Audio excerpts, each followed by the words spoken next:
Welcome back, everyone, to Talking Markets. My name is Trevor. I'm here joined with Brian. Brian, how's it going today?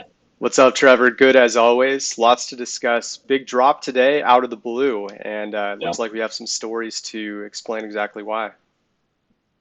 Yeah, slight dip, but we have something that is bullish, though, which is that the BlackRock CEO, Larry Fink, has just now called Bitcoin digital gold. So this is a really big key narrative switch from where he previously stated that he saw Bitcoin as worthless. He actually shared the same opinion as Jamie Dimon. And this was back in October of 2021. So to see him, switch his position and now say that he sees Bitcoin as digital gold, obviously is great. Of course, he's, trying to put forward his, Bitcoin ETF, right?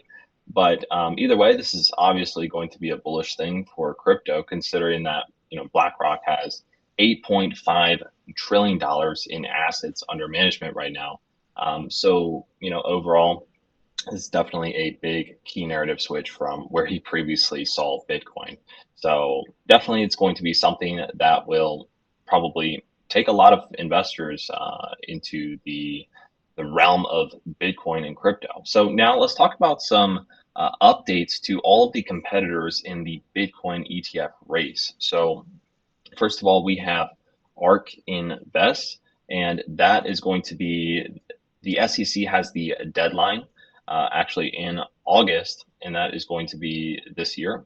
And then we have iShares, Bitcoin Trust, we have Bitwise, we have VanEck, we have Wisdom Tree, we also have Invesco, we have Wise Origin, and we have Valkyrie. And the SEC is going to have to take a look at their deadlines because really most of these are going to be in September of this year, with the final deadline in March of 2024. So, for the most part, I think a lot of people are going to be waiting until some of these ETFs might start getting approved. But either way, these are definitely some timelines and dates to put onto your calendar, as we could see a major price increase. Obviously, if one of these happens to get approved.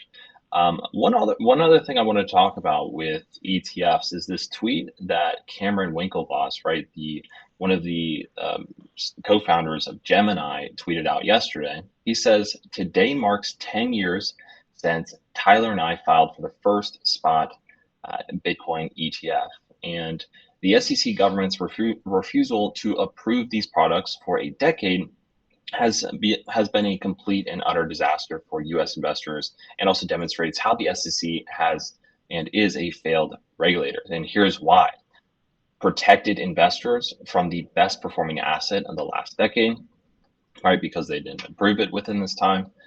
Bitcoin, the price of Bitcoin has obviously gone up a lot in the past 10 years. Pushed investors into toxic products like Grayscale Bitcoin Trust, GBTC, which trades at a massive discount to NAV and also charges astronomical fees. And then also pushed spot Bitcoin activity offshore to unlicensed and also unregulated venues, and pushed investors into the arms of FTX, subjecting them to one of the largest financial frauds in modern history. So this was kind of his 2 cents on the recent ETF craze that's happening right now in the market.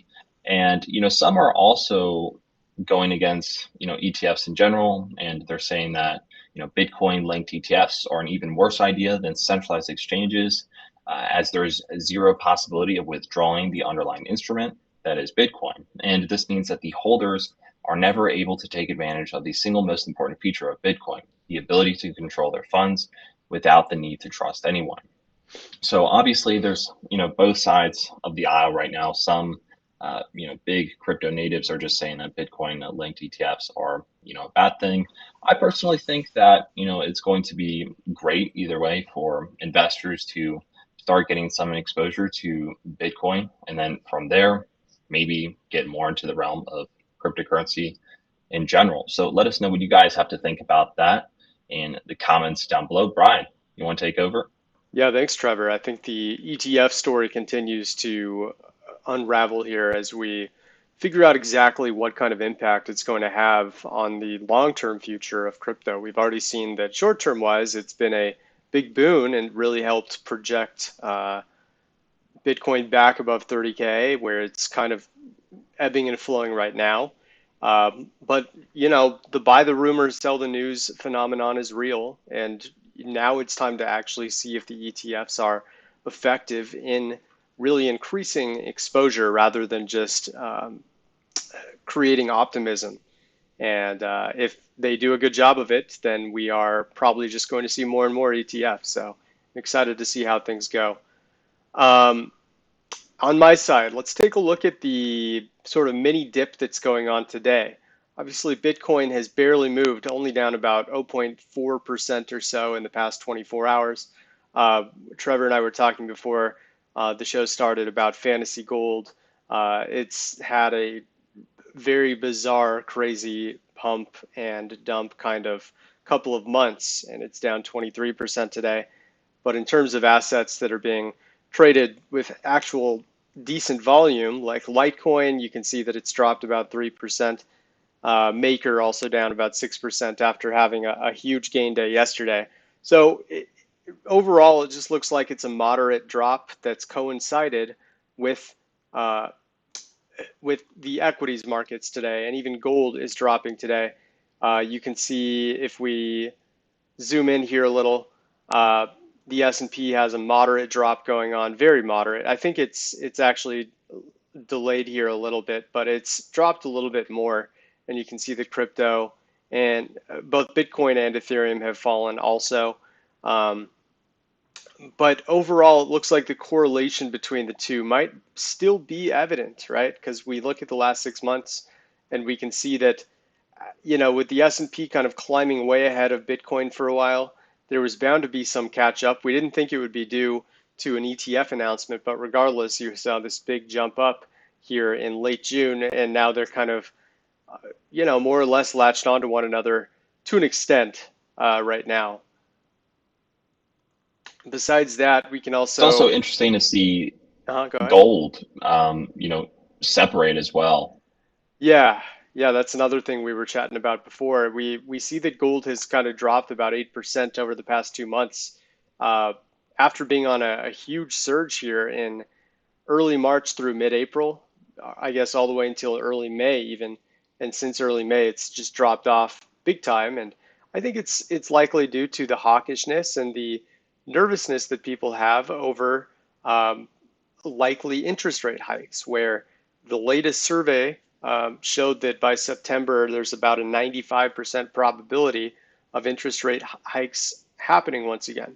Obviously, in the last Fed meeting, we saw the rare decision to not raise interest rate hikes, but those decisions may be coming to a quick halt, and we're going to resume more hikes as a result of a very positive jobs market report. So there's some combating of inflation going on, combined with just making sure interest rates are at a level to ensure that the uh, government in the U.S. and the way the economy is being run is continuing to stay balanced.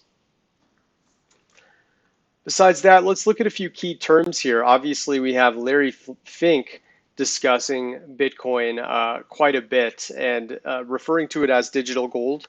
So not a surprise to see that he's in the news, being discussed quite a bit. Obviously, Bitcoin and BTC, as a result of this Larry Fink discussion, are at the top as well, and even shares related to the ETF. So everything seems to be very related to this ETF discussion, combined with a little bit of the uh, concern about the interest rate hikes.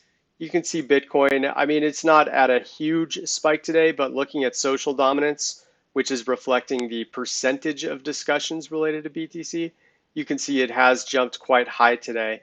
And part of that is simply due to the price action too, right? We were just at about 31.4 at the very early hour of today, and it's now dropped down to 30.1K. All right, so looking at the whales, we can see in this line here, 10 to 10,000 BTC. It's actually climbed quite a bit in the past 2 months, being at about 66.4% of the supply owned, now is up to 67.1%. This is a positive sign because it's showing that these sharks and whales are continuing to show optimism and bullishness toward the future of BTC, despite all of the ebbs and flows, ups and downs of the price action. You can see if I just take off all of these other lines here and just look at Tether versus Bitcoin, take a look at the inverse correlation that kind of started right here on the 13th, where there was a huge drop in Tether owned while Bitcoin started to rise big time. This undoubtedly was due to the ETF announcements and a lot of big players, key stakeholders in crypto, deciding to exchange their Tether that they were keeping on the sidelines for BTC. And you can see quite an inverse correlation between the two for, even this long-term 6-month perspective. And right now it looks like Tether has dropped substantially while Bitcoin has grown substantially. That's a good sign. Now, if we start to see Tether grow again as key stakeholders and whales start to take some fiat out of their bank accounts and put them back into Tether, while Bitcoin stays up here, then we've got a really good validation that we could be in line for a Bitcoin rise to 35K, 40K, and beyond, getting back to those 2021 levels. So looking decent on the BTC end. I wouldn't be too concerned about this little blip on the radar related to the equities drop. And you can also see that altcoins, which have been lagging behind Bitcoin once again, lots of assets that are in the semi underbought zone right now. We can even see that ApeCoin is officially in an underbought zone according to the sentiment model. And then we still see plenty of assets like Bitcoin Cash, which went on that huge run at the end of June. They've been going up a ton to the point where it's showing an overbought signal. Compound has also been on a huge run.